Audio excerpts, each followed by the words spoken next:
അങ്ങനെ ഇന്നത്തെ റെസിപ്പി എന്താണെന്ന് വെച്ചാൽ തേങ്ങാച്ചോറ് ഉണ്ടാക്കാം കേട്ടോ. ഞാനിതിൻ്റെ വീഡിയോ ഇട്ടപ്പം എല്ലാവരും ചോദിച്ച ചോദ്യമാണ്, അതൊന്ന് ഡീറ്റെയിൽ ആയിട്ട് പറഞ്ഞുതരും എങ്ങനെയാണ് തേങ്ങാച്ചോറ് ഉണ്ടാക്കുന്നതെന്ന്. ഇത് തേങ്ങാച്ചോറ് ഉണ്ടാക്കാൻ അറിയാത്തവർക്ക് വേണ്ടിയിട്ടാണ്. ഇത് മലബാർ സ്റ്റൈലിൽ നമ്മൾ സാധാരണ നമ്മുടെ വീട്ടിലുണ്ടാക്കുന്ന എൻ്റെ ഉമ്മ പറഞ്ഞ അന്ന സ്റ്റൈലിൽ ഞാനൊരു തേങ്ങാച്ചോറ് ഉണ്ടാക്കിയതാണ് കേട്ടോ. അപ്പോൾ നമുക്ക് തേങ്ങാച്ചോറിന് ഏറ്റവും യോജിച്ചത് മട്ടരിയാണ് കേട്ടോ. അപ്പോൾ ഞാൻ മട്ടരിയാണ് എടുത്തിട്ടുള്ളത്. റേഷൻ അരിയേറ്റും അതേപോലെ നെയ്ച്ചോറിൻ്റെ അരിയേറ്റൊക്കെ നമുക്ക് ഉണ്ടാക്കാം. കൂടുതൽ ഫ്ലേവർ ഉണ്ടാവുന്നത് മട്ടരി വെക്കുമ്പോഴാണ്. അപ്പോൾ ഒരു ഗ്ലാസ് മട്ടരിക്ക് 2.5 ഗ്ലാസ് വെള്ളമാണ് നമ്മൾ എടുക്കേണ്ടത്.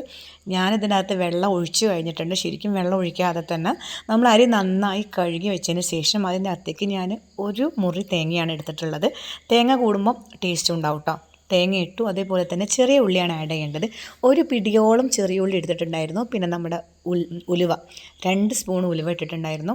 പിന്നെ കുറച്ച് പെരുംജീരകം ചേർത്ത് നന്നായി ഞെരടി ചേർക്കണം. എന്നാലാണ് ആ തേങ്ങാച്ചോറിനൊരു ഫ്ലേവർ ഭയങ്കരമായിട്ട് നമുക്ക് കിട്ടണമെങ്കിൽ അതിങ്ങനെ ഞെരടി ചേർക്കണം കേട്ടോ. പിന്നെ ഞാൻ പറഞ്ഞ പോലെ അളവിനനുസരിച്ച് വെള്ളം കൂടി ചേർത്ത് കുക്കറിൽ 2 വിസിലടിച്ചാൽ നമ്മുടെ തേങ്ങാച്ചോറ് റെഡി ആയിട്ടുണ്ടാവും. ഇതിൻ്റെ അകത്ത് കോമ്പിനേഷൻ എന്ന് പറയുന്നത് ബീഫാണ് കേട്ടോ.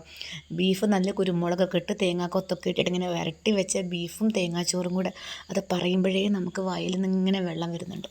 നമുക്കിപ്പോൾ ഇന്ന് ബീഫ് കിട്ടാത്തത് കൊണ്ട് തന്നെ നമ്മളിതിനകത്തേക്ക് ഇന്ന് ചിക്കൻ കറിയാണ് ചേർത്തിട്ടുള്ളത്. ചിക്കൻ കറിയും ടേസ്റ്റാണ്. അതുപോലെ തന്നെ നമ്മുടെ തക്കാളി കൂട്ടാനുണ്ടല്ലോ, തക്കാളി ഇങ്ങനെ ഇഞ്ചിയും വെളുത്തുള്ളിയൊക്കെ ഇട്ട് നമ്മൾ ഉടച്ച് ചേർത്ത് തക്കാളി കൂട്ടാനും ഇതിനകത്തേക്ക് ടേസ്റ്റാണ്. ഞാൻ ഇന്ന് ഉണ്ടാക്കിയിരിക്കുന്നത് കോഴിക്കറിയാണ് കേട്ടോ. അതായത് നമ്മുടെ ചിക്കൻ കറിയും തേങ്ങാച്ചോറുമാണ്. അപ്പോൾ ഇത്രയേ ഉള്ളൂ. വളരെ സിമ്പിളായി എളുപ്പത്തിൽ തയ്യാറാക്കാൻ പറ്റുന്നതാണ് നമ്മളെ തേങ്ങാച്ചോറ്. ട്രൈ ചെയ്തതിന് ശേഷം കമൻറ്റ്